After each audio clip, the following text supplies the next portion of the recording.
하겠습니다. 지금 정원을 꾸미면서 교회가 이제 조금씩 바뀌고 있습니다. 청년부실과 여성교회실이 이제 거의 리모델링이 됐고, 화장실도 지금 공사가 진행 중입니다.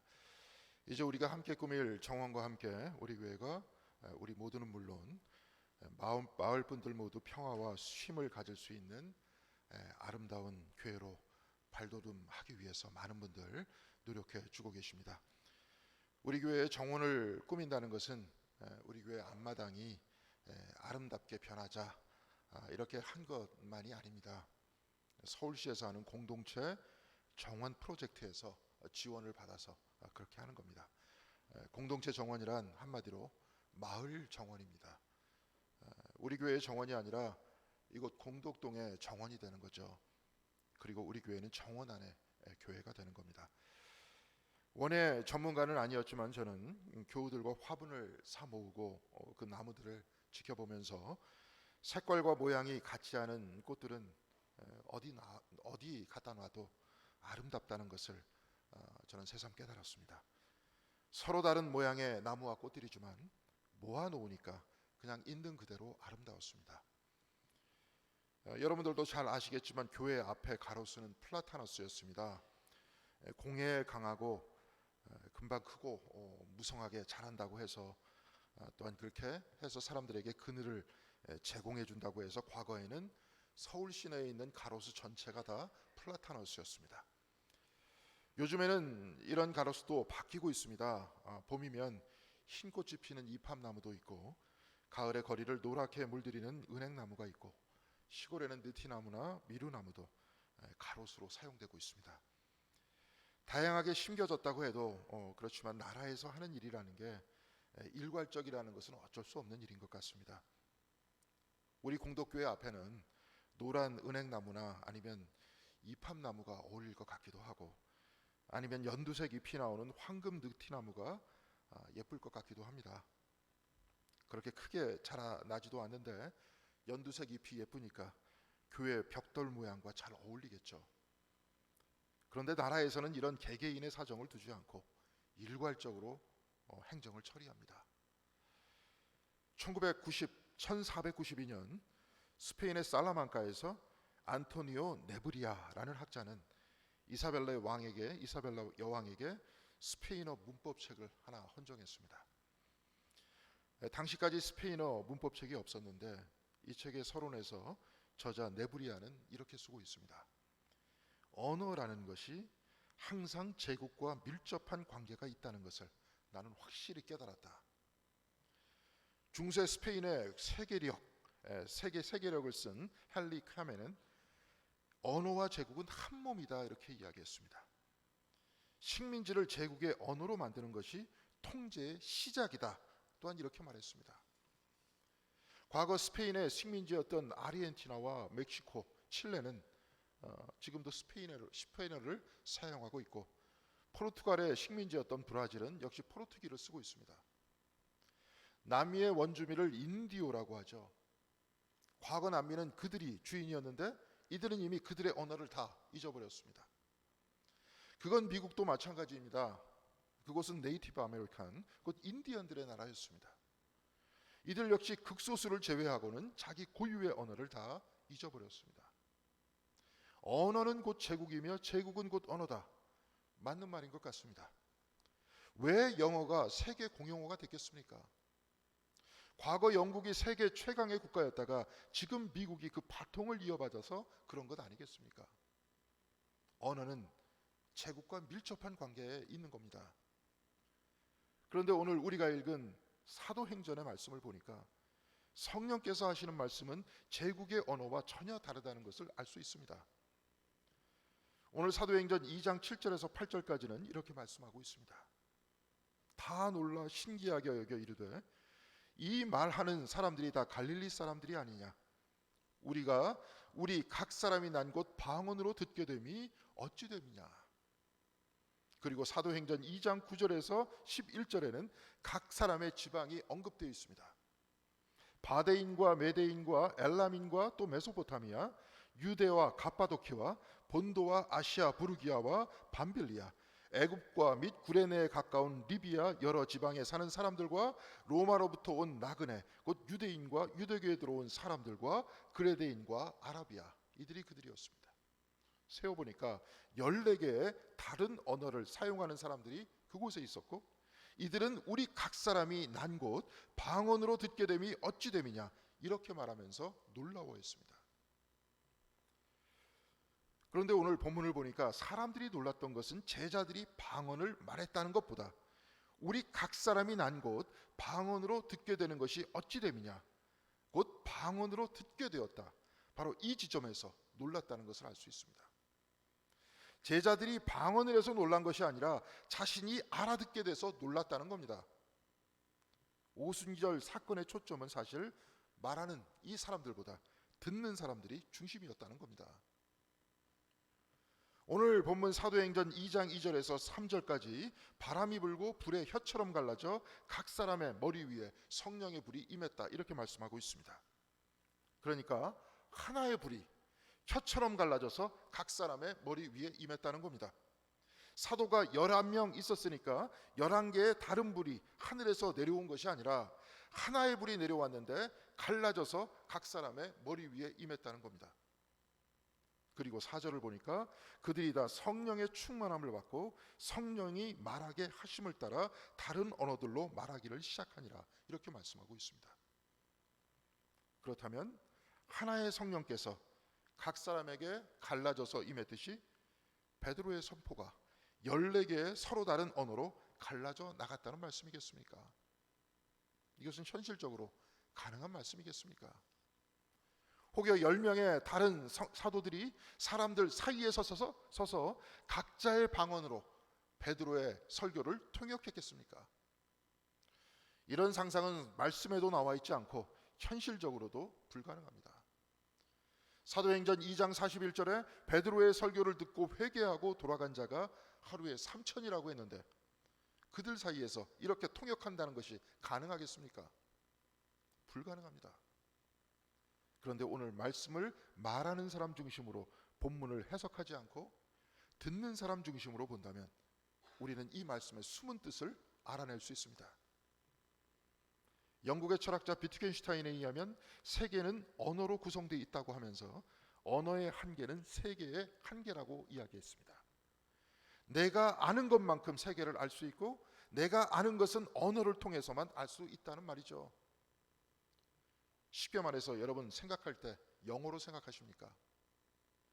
꿈을 독일어로 꾸십니까? 아닙니다. 우리말로 생각하고 우리말로 꿈꿉니다. 우리말로 된 성경책을 읽고 우리말로 된 예배에 참석합니다. 내가 아는 세계는 다 한국말로 되어 있습니다. 우리말로 뉴스를 보고 우리말로 드라마를 보고 소통하다 보니까 내 생각이 만들어지고 그 안에 내가 바로 바라보는 내 세계관이 만들어지는 것 아니겠습니까? 이들은 서로 말했습니다. 우리 각 사람이 난 곳 방언으로 듣게 됨이 어찌 됨이냐. 서로 다른 언어를 가진 사람들이 베드로의 설교를 알아들었습니다. 오순절 방언 사건의 비밀은 바로 여기에 있는 겁니다. 오순절 방언의 사건은 어떤 특이한 사건이 아니라 소통의 사건이었다는 겁니다. 여러분들 모두는 서로 다른 분들입니다. 마치 오순절 예루살렘에 모인 사람들의 언어가 서로 달랐듯이 우리는 서로 다른 환경에서 살아왔고 서로 다른 세계관을 통해서 이 세상을 보고 서로 다른 사람들을 만나다 오늘 이곳 교회에 나왔습니다. 그러나 우리는 이곳에 앉아 같이 예배드리고 같은 본문을 통해 선포되는 하나의 말씀을 듣습니다. 이 오순절 방언 사건은 저 스페인이나 미국과 같은 제국의 언어를 강요하는 바로 그 사건이 아닙니다. 선포된 말씀을 각자 자기의 삶 안에서 이해하고 깨닫는 이 소통의 사건이 곧 오순절의 사건이라는 겁니다. 그렇다면 이 사건은 지금 이 자리에서도 똑같이 일어나고 있습니다. 설교 말씀을 혹은 성경 말씀을 내가 이해하고 깨닫고 아멘하는 것, 바로 이것이 오순절의 사건이고 성령의 역사라는 말씀입니다. 성경의 말씀이 성경에 그냥 쓰여 있는 것이라고 그냥 읽는다면, 설교가 그냥 주일날 11시 반쯤 목사가 20분 동안 그냥 앞에서 설교하는 것이다 이렇게 들으면 이곳에서 성령의 역사가 일어나지 않는 겁니다. 성경의 말씀과 설교가 내 이야기로 들려질 때 바로 이때 성령께서 우리와 함께 하시는 것입니다. 성경은 성령의 감동으로 쓰여졌다고 했으니 성경을 기록했던 사람들의 마음을 감동시킨 그 성령께서 내 마음도 감동시키는 것이 바로 성령의 역사라는 것입니다. 오늘은 성령 강림절입니다. 성령 강림절은 교회가 탄생한 바로 그날입니다. 베드로가 선포한 이 사건 이후로 사람들이 모인 그 자리에서 사도들은 선포했고 사람들은 응답했습니다. 선포된 말씀이 소통되어서 성경의 말씀이 내 마음과 내 삶에 임재하는 역사가 시작됐다는 것입니다. 바로 이것이 성령의 역사이고 교회는 바로 이 성령의 역사를 재현하는 모임이면서 바로 그 장소라는 것입니다. 그렇다면 이들 사이에서 소통된 그 선포의 중심은 무엇이겠습니까? 교회가 탄생하는 순간 던져졌던 베드로의 최초의 메시지는 무엇이겠습니까? 베드로는 성령 충만함을 받고 말씀을 선포했는데요. 특별히 사도행전 2장 19절에서 36절까지가 그 설교의 전문입니다. 특별히 오늘 우리가 읽었던 본문 36절과 36절에 베드로는 그 메시지의 중심을 선포하고 있습니다. 36절과 37절 말씀 여러분들 앞에 성경이 있으시면 그 뒤에도 한번 띄워주시고요. 다 같이 한 목소리로 오늘 36절에서 37절의 말씀을 읽어보도록 하겠습니다. 그런즉 이스라엘 온 집은 확실히 알지니 너희가 십자가에 못 박은 이 예수를 하나님이 주와 그리스도가 되게 하셨느니라 하니라. 그들이 이 말을 듣고 마음에 찔려 베드로와 다른 사도들에게 물어 이르되 형제들아 우리가 어찌할꼬 하거늘. 앞부분에는 베드로의 선포의 말씀이었고 37절에는 이들의 응답이었습니다. 성령이 소통되고 있는 겁니다. 오늘 베드로가 이 말씀을 선포하는 그 순간까지도 유대인들은 메시아를 기다렸습니다. 그리고 지금도 유대교인들은 메시아를 기다리고 있습니다. 그런데 베드로는 너희가 십자가에 못 박은 이 예수를 하나님이 주와 그리스도가 되게 하셨느니라 이렇게 말씀했습니다. 주님께서 곧 십자가에 못 박히신 바로 이 사람들이 십자가에 못 박은 그분이 메시아이고 주님이시라는 겁니다. 그런데 복음서를 우리가 보면 예수의 죽음에 직접적으로 책임 있는 사람들은 이들이 아니었죠. 그 책임은 혐의를 뒤집어 씌운 대제사장들에게 있었고 배반했던 가룟 유다에게 있었고 사형을 언도했던 빌라도에게 있었고 그리고 예수를 희롱하고 당신을 직접 십자가에 못 박은 로마의 군인들에게 있지 않았습니까? 그런데 베드로는 바로 그 사람들에게 너희가 십자가에 못 박았다 이렇게 말했습니다. 이들 모두에게 책임이 있다는 겁니다.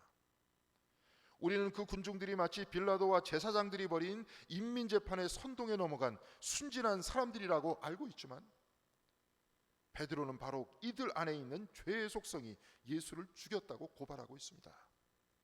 그래서 너희가 십자가에 못 박았다 이렇게 말하고 있는 겁니다. 그런데 사실 이들만이 아닙니다. 우리도 예수를 십자가에 못 박았기 때문에 그렇습니다. 프랑스의 인류학자 르네 지라르는 사람들의 기본적인 속성을 모방 욕망이다 이렇게 말했습니다. 말이 조금 어려운데요. 일단 모방이란 흉내내는 겁니다. 이 모방 안에는 경쟁이 숨어 있는데요. 그러니까 사람들은 서로 경쟁하면서 사는데 그냥 경쟁만 하는 것이 아니라 서로 흉내내면서 경쟁한다는 겁니다. 이렇게 흉내내면서 경쟁하는 것을 모방 욕망이라고 합니다. 예를 들어 나는 옆집 사람이 부자인 것이 부럽습니다. 그런데 이것을 잘 보면 그 사람을 부러워하는 것이 아니라 그 사람이 가진 돈을 부러워하는 것이죠. 그래서 그 사람을 흉내냅니다. 그 사람을 흉내내면서 그보다 더 큰 부자가 되려고 하는 겁니다. 그 옆집 사람이 어디에 주식 투자를 했는가, 무슨 땅을 샀는가 이것을 모방하면서 동시에 그를 이기려고 하죠. 그런데 내가 이렇게 사니까 내 밑에 집 사람이 나를 모방하고 윗집 사람은 밑에 집 사람을 모방합니다. 이렇게 사람들이 서로 돈을 욕망하면서 경쟁하다 보니까 결국 모든 사람들이 모든 사람과 경쟁하는 그런 세상이 된다는 겁니다. 이런 경쟁이 극대화되면 그 안에 질투와 적개심과 증오와 미움이 쌓이게 되고 결국 이것은 같이 사는 공동체 전체를 위기로 만들어버리고 맙니다. 토마스 홉스가 말하는 만인에 대한 만인의 투쟁이 시작되는 겁니다. 이렇게 서로 갈등하고 분열하고 다투면 국가가 유지될 수 없기 때문에 국가는 이 사람들을 하나로 만들려고 합니다. 이 사람들을 단결시키는 가장 좋은 방법은 무엇이겠는가? 르네 지라르는 바로 이것을 희생양이라고 말합니다. 희생양이란 한마디로 악역입니다. 악역을 만든다는 겁니다. 누구나 비난하는 악역을 만들어서 서로 다투고 경쟁하는 사람들을 하나로 만든다는 겁니다. 여러분, 여기서 나이 좀 많으신 우리 어르신들, 1970년대 태연실 씨가 나오는 여로라는 드라마를 아시죠? 어르신들은 다 기억하실 겁니다. 이 중에 달중이라고 있었습니다. 악역입니다. 이 달중이를 맡은 김무영 씨가 여름에 해수욕장에 갔었는데 해수욕장에 온 사람들이 저 달중이놈 맞다 이렇게 하면서 난리치는 바람에 그분은 해수욕도 못하고 도망갔다는 그런 얘기가 있습니다. 당시에는 드라마와 현실을 잘 구분하지 못해서 그렇지만 그 드라마를 본 사람은 다 달중이를 싫어하죠. 남자건 여자건 학력이 높건 낮건 돈이 많건 적건 다 그 사람을 싫어합니다. 그런데 이에 대해서 우리가 한번 생각해 보겠습니다. 우리는 악한 사람을 비난하는 것일까요? 아니면 우리가 악한 사람을 만들어내는 것일까요? 우리는 악한 인간이 있으니까 그 사람을 비난한다고 하지만 르네 지라르는 그 악역을 우리가 만들어내고 있다고 말하고 있습니다. 요즘에 범죄를 저질러서 사람들의 공분의 대상이 된 사람이 있죠. N번방 사건이라고. 이걸 보면 그가 물론 잘못한 겁니다. 이렇게 범죄를 저질러서 사람들에게 비난을 받는 사람도 있지만 생각해 보면 별 잘못도 없는데 신문과 방송과 사람들에게 몰매를 맞는 사람들도 있었습니다. 잘 아실 겁니다. 그렇지 않습니까? 잘못을 저지르지 않았는데 사람들에게 비난과 폭력을 당하는 악역이 바로 희생양이라는 겁니다. 르네 지라르는 사람들은 누군가 희생양을 만들어 그에게 비난하고 그러면서 서로 하나가 된다고 말합니다. 이렇게 희생양을 만들고 폭력을 가하고 때로 죽이기까지 하면서 사람들은 정의가 세워졌다 이렇게 말한다고 하죠. 악인이 있어서 그를 비난하는 것이 아니라 사람들이 암묵적으로 악인을 만들어 내고 있고 그에게 집단적인 폭력을 가하고 있다는 겁니다. 이런 관점에서 복음서를 보면 우리가 새롭게 볼 수 있습니다. 사람들은 예수를 신성 모독했다고 빌라도에게 고발하면서 예수가 하나님의 아들이라 하면서 로마의 반란을 회책했다 이렇게 이야기를 꾸며댔습니다. 당시 황제들은 스스로 하나님의 아들이라고 했으니 예수께서 하나님의 아들이라고 하면서 스스로 황제라고 그랬다는 것 아니겠습니까? 누가복음 23장 1절에서 2절까지 이렇게 기록되어 있습니다. 무리가 다 일어나 예수를 빌라도에게 끌고 가서 고발하여 이르되 우리가 이 사람을 보매 우리 백성을 미혹하고 가이사에게 세금 바치는 것을 금하며 자칭 왕 그리스도라 하더이다. 이것은 거짓말입니다. 사람들은 희생양을 만들고 있는 겁니다. 그런데 무리가 다 일어나 하나가 됐다고 했습니다. 희생양을 만들어 하나가 되고 있는 것 아닙니까? 그리고 누가복음 23장 12절에는 헤롯과 빌라도가 전에는 원수였으나 당일에는 서로 친구가 되니라 이렇게 기록하고 있습니다. 예수를 십자가에 못 박는 날 당일은 헤롯과 빌라도가 친구가 됐다는 겁니다. 이들은 예수를 악역으로 만들어 놓고 과거에는 적대했지만 이제 하나가 됐다는 것 아닙니까?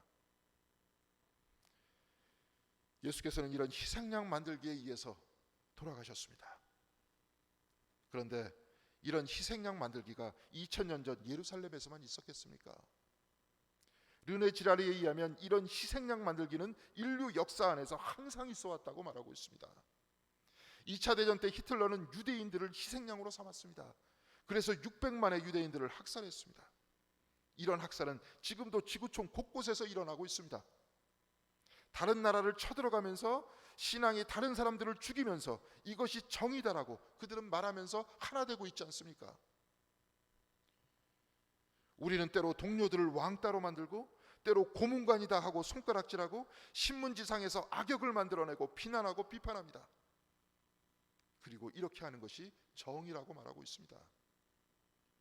때로 우리는 교회에서도 누군가를 도마 위에 올려놓고 한 목소리로 비난하면서 그곳에 모인 사람들끼리 하나가 되고 있지 않습니까? 그렇다면 우리는 2000년 전 저 유대 땅에 있는 저 사람들과 무엇이 다릅니까? 저 골고다 십자가 바로 앞에서 예수를 비난하고 조롱하는 자들과 우리가 무엇이 다릅니까? 오늘 베드로는 오순절 그 자리에 모인 사람들에게 이렇게 선포합니다. 너희가 십자가에 못 박은 이 예수를 하나님이 주와 그리스도가 되게 하셨느니라. 우리가 누군가를 악역으로 만들고 희생양으로 만들어 놓고 비난하고 괴롭히지만 오히려 예수 그리스도께서는 내가 만든 그 희생양과 함께 계시다는 것 아닙니까? 그와 함께 있어서 같이 비난을 당하시고 같이 괴로움을 당하신다는 것입니다. 베드로의 이 선포에 사람들은 찔려서 이렇게 고백합니다. 형제들아, 내가 어찌할꼬? 사람들은 예수가 하나님의 아들이라 하여 반란을 일으키는 사람이라 고발했지만 예수께서는 폭력으로 이 세상을 정복하려는 세상의 왕이 아니지 않습니까?